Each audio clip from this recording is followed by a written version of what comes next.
setiap manusia tanpa memandang jenis kelamin, status ekonomi maupun latar belakang sosial. Setiap orang seharusnya memiliki kesempatan yang sama untuk belajar, berkembang, dan meraih cita-cita. Namun, pada kenyataannya, diskriminasi dalam akses pendidikan masih sering terjadi, terutama terhadap perempuan dan kelompok-kelompok tertentu. Ketidakadilan gender membuat banyak orang kehilangan kesempatan untuk memperoleh pendidikan yang layak dan masa depan yang lebih baik. Oleh karena itu, sudah saatnya kita bersama-sama menciptakan lingkungan yang adil, setara, dan terbuka untuk semua.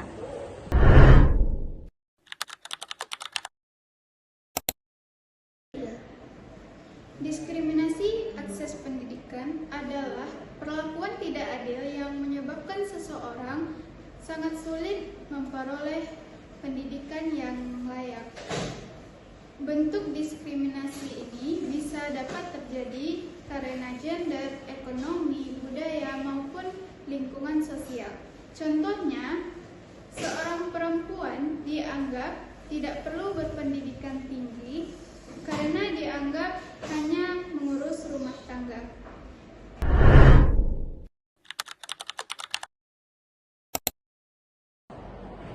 Ketidakadilan gender dalam pendidikan masih sering ditemukan di dalam masyarakat, seperti anak laki-laki lebih diprioritaskan untuk bersekolah dibandingkan anak perempuan.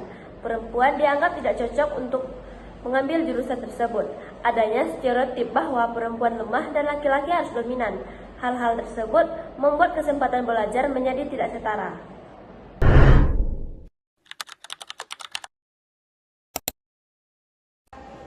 Ada beberapa faktor yang menyebabkan terjadinya diskriminasi akses pendidikan. Yang pertama yaitu budaya patriarki yang menempatkan laki-laki pada posisi tertinggi.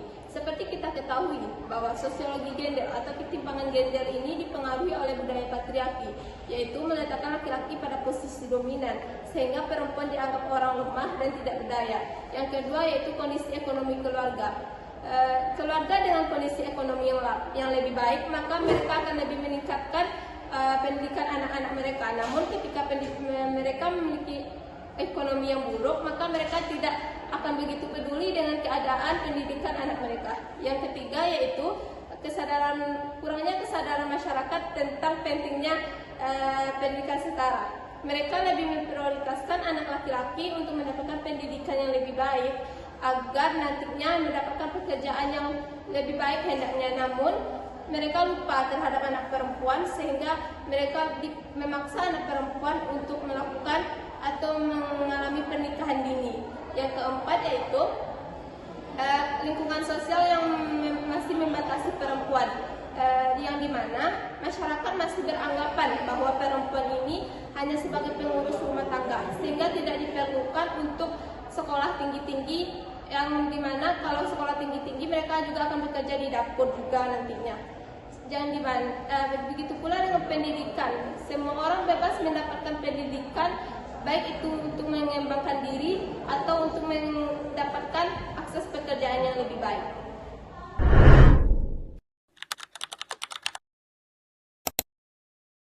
Dampak ketidakadilan gender. Ketidakadilan gender dalam pendidikan memberikan dampak besar, seperti rendahnya tingkat pendidikan perempuan, sulit mendapatkan pekerjaan yang layak, meningkatnya kemiskinan, hilangnya potensi dan kemampuan generasi muda. Jika diskriminasi terus terjadi, maka pembangunan masyarakat juga akan terhambat.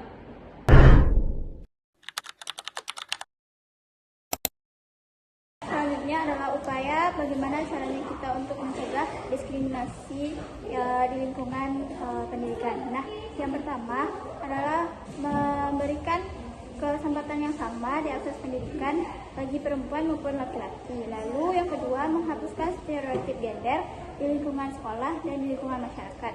Nah, yang ketiga, meningkatkan kesadaran tentang kesetaraan gender. Lalu yang keempat, mendukung perempuan untuk mencapai cita-citanya. Yang kelima, menciptakan lingkungan pendidikan yang adil dan aman. Nah, kesetaraan pendidikan itu bukan hanya tentang tanggung jawab pemerintah, tapi tentang tanggung jawab kita masing-masing. Pendidikan adalah hak semua orang. Jangan biarkan gender menjadi penghalang untuk meraih masa depan. Stop diskriminasi akses pendidikan.